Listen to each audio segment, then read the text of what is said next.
morning and welcome to DJLive this Thursday, August 12th, 2021. This is the channel that gives you, quality discussion, quality analysis on issues that affect us, from politics, international relations, to family, to social issues, and any other issues that are of interest to us as a nation. For those who are joining us for the first time, I welcome you to subscribe by clicking on the subscribe button below so that we are able to inform you whenever a new video is uploaded. Now, today is the International Youth Day, and that's why this video is dedicated to the youth of Kenya and the youth of Africa and young people all over the world. As you know, everybody has been complaining about youth bulge, that there are so many young people and we do not have adequate employment for the youth.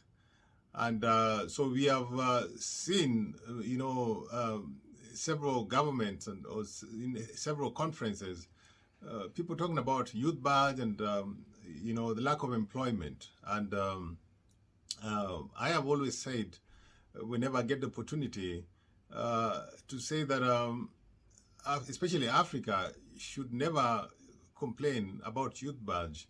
We should never look at youth bulge as a burden. I am of the view that we can take advantage of the youth bulge to be able to,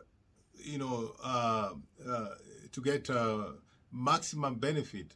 We can take advantage of the youth bulge for economic development. So if we are able to involve our young people in innovation, our young people in entrepreneurship, governments needs to come up with systems to be able to exploit the advantages that the youth bulge brings, instead of complaining about the numbers of young people without employment.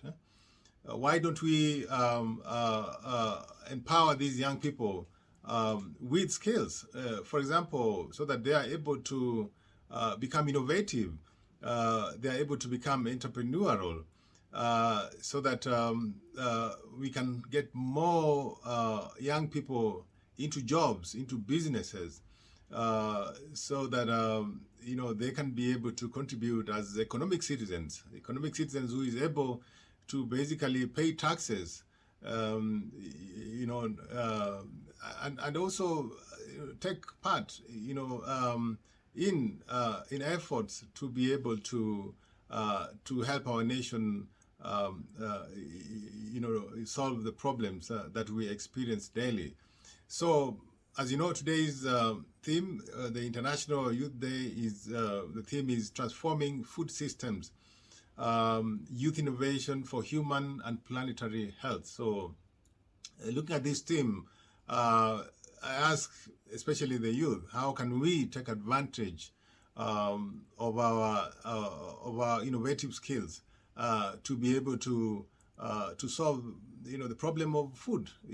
How can we, for example, involve more young people into agribusiness, into conservation? These are the opportunities, these are the loopholes that have been left.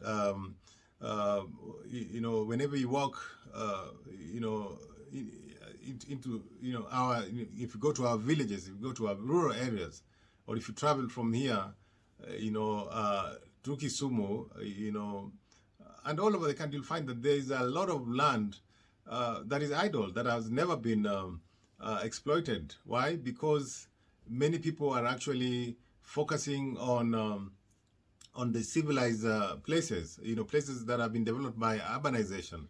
But there's so much, land in Kenya that has been left unexploited.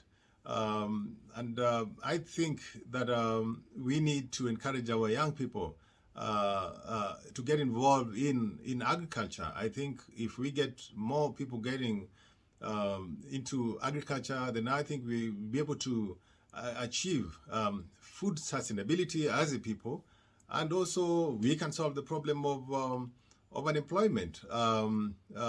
Kenya, for a long time, even before tourism was, looked at as one of the biggest foreign exchange earner, Kenya was looked at as an agricultural country. We achieved so much foreign exchange, from agriculture. I remember those days when, we used to talk about tea, we used to talk about coffee, and where I come from in Kisumu, those days when I was growing up, we had cotton. We used to grow cotton. And I remember at some point we had even Kisumu cotton mills. And our parents, even my father, at some point he grew cotton. But nowadays I think we no longer have cotton. We no longer have sunflower, and agriculture has been left, to the old people in the villages to be able to exploit. So this is why today I want to encourage our youth, to look into agriculture, look into innovation,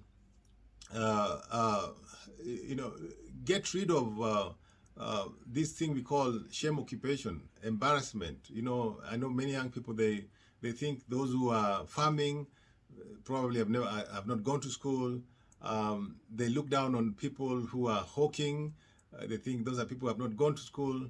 And that's one even the reasons why, even the blue collar jobs are frowned upon. I remember at some point when I was living in Korea, I worked as a welder. But in Kenya today, you see, we even have a shortage of welders. Right now, we have a lot of construction going on. There's a lot of road construction going on.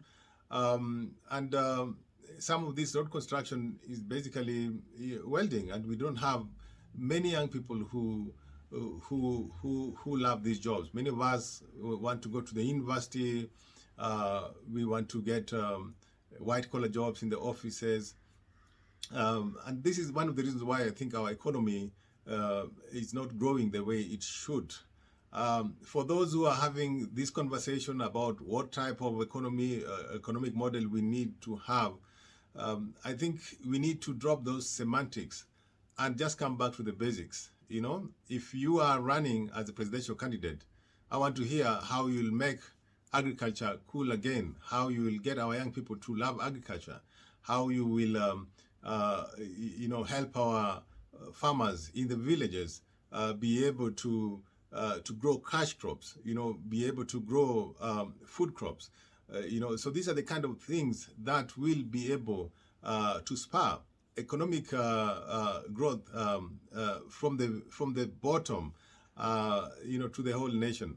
And that is why for the young people today, as you celebrate International Youth Day 2021, mine is to encourage you, even as the politics, continues unabated. We are already entering the season of politics.